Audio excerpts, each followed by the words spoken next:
Advisor పోస్టుల వ్యవహారం మరోసారి రాజకీయ చర్చకు దారితీసింది. బీఆర్ఎస్ ప్రభుత్వ హయాంలో సలహాదారుల నియామకాలను తీవ్రంగా వ్యతిరేకించిన కాంగ్రెస్ ఇప్పుడు అధికారంలోకి వచ్చిన తరువాత అదే విధానాన్ని ఎందుకు కొనసాగిస్తోంది? అడ్వైజర్ల విషయంలో కాంగ్రెస్ విధానాలపై ఇప్పుడు పార్టీ నేతలే విస్మయం వ్యక్తం చేస్తున్నారట. బీఆర్ఎస్ ప్రభుత్వ హయాంలో సలహాదారుల నియామకాలను కాంగ్రెస్ తీవ్రంగా తప్పుబట్టింది. ప్రభుత్వ ధనాన్ని వృధా చేస్తున్నారని, సలహాదారుల పోస్టులను రాజకీయ పునరావాస కేంద్రాలుగా మార్చారని అప్పట్లో కాంగ్రెస్ నేతలు ఆరోపించారు. అయితే అధికారంలోకి వచ్చిన తరువాత అదే కాంగ్రెస్ ప్రభుత్వం పాలనా సంస్కరణలు, పరిపాలనా సామర్థ్యాన్ని పెంచడం కోసమే అంటూ రాజకీయ సమీకరణాలను దృష్టిలో పెట్టుకుని వరుసగా సలహాదారుల నియామకాలు చేపట్టింది. ఇప్పటి వరకు మొత్తం 14 మంది సలహాదారులను నియమించడం రాజకీయ చర్చకు దారితీసింది.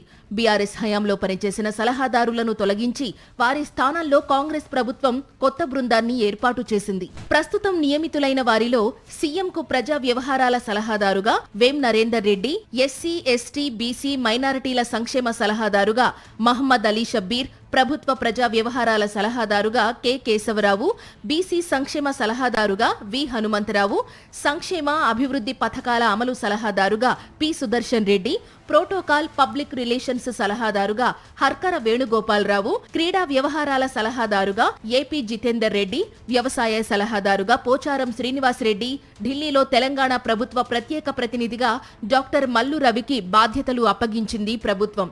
రాజకీయ నాయకులతో పాటు రిటైర్డ్ అధికారులకు కూడా కీలక బాధ్యతలు అప్పగించడం విశేషంగా మారింది. రాష్ట్ర భద్రతా సలహాదారుగా retired IPS B Shivadhar Reddy, urban transport సలహాదారుగా ఎన్వీఎస్ రెడ్డి, ఇరిగేషన్ జలవనరుల సలహాదారుగా ఆదిత్యనాథ్ దాస్, ఢిల్లీ తెలంగాణ భవన్ పరిపాలనా వ్యవహారాల పర్యవేక్షణకు శశాంక్ గోయల్, ఐపీసీసీతో పాటు పలు సాంకేతిక విభాగాలకు విబి కమలాసన్ రెడ్డిని ప్రభుత్వం నియమించింది. పరిపాలనా అనుభవాన్ని వినియోగించుకోవాలనే ఉద్దేశంతో ఈ నియామకాలు జరిగాయని ప్రభుత్వం చెబుతోంది. ఇటీవల రాష్ట్ర ప్రధాన కార్యదర్శిగా పదవీ విరమణ చేసిన రామకృష్ణరావుకు ఆర్థిక, పరిపాలనా సలహాదారుగా బాధ్యతలు అప్పగించడంతో అడ్వైజర్ పోస్టుల అంశం మరోసారి రాజకీయ చర్చకు వచ్చింది. దీంతో ప్రభుత్వం పాలనా అవసరాల కోసమే ఈ నియామకాలు చేస్తోందా, లేక రాజకీయ సమీకరణాలకు ప్రాధాన్యమిస్తోందా అన్న ప్రశ్నలు వినిపిస్తున్నాయి. ఒకవైపు పరిపాలనా అనుభవాన్ని వినియోగించుకోవాలనే వాదన వినిపిస్తుంటే, మరోవైపు పదవుల పంపకాలుగా ప్రతిపక్షాలు అభివర్ణిస్తున్నాయి.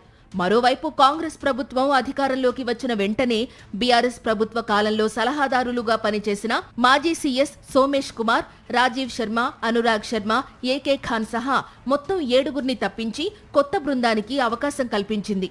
అయితే ప్రతిపక్షంలో ఉన్నప్పుడు బీఆర్ఎస్ ప్రభుత్వం భారీ సంఖ్యలో సలహాదారులను నియమించడాన్ని తీవ్రంగా విమర్శించిన కాంగ్రెస్ ఇప్పుడు అదే తరహాలో రాజకీయ నాయకులు, మాజీ అధికారులకు వరుసగా బాధ్యతలు అప్పగిస్తోందని ప్రతిపక్షాలు ఆరోపిస్తున్నాయి. ఒకప్పుడు విమర్శించిన విధానాన్నే ఇప్పుడు కొనసాగిస్తున్నారన్న విమర్శల మధ్య అడ్వైజర్ పోస్టుల వ్యవహారం తెలంగాణ రాజకీయాల్లో మరోసారి హాట్ టాపిక్ గా మారింది. మరిన్ని అప్డేట్స్ కోసం ఛానల్ ను సబ్స్క్రైబ్ చేయండి. నోటిఫికేషన్స్ కోసం బెల్ ఐకాన్ పై క్లిక్ చేయండి.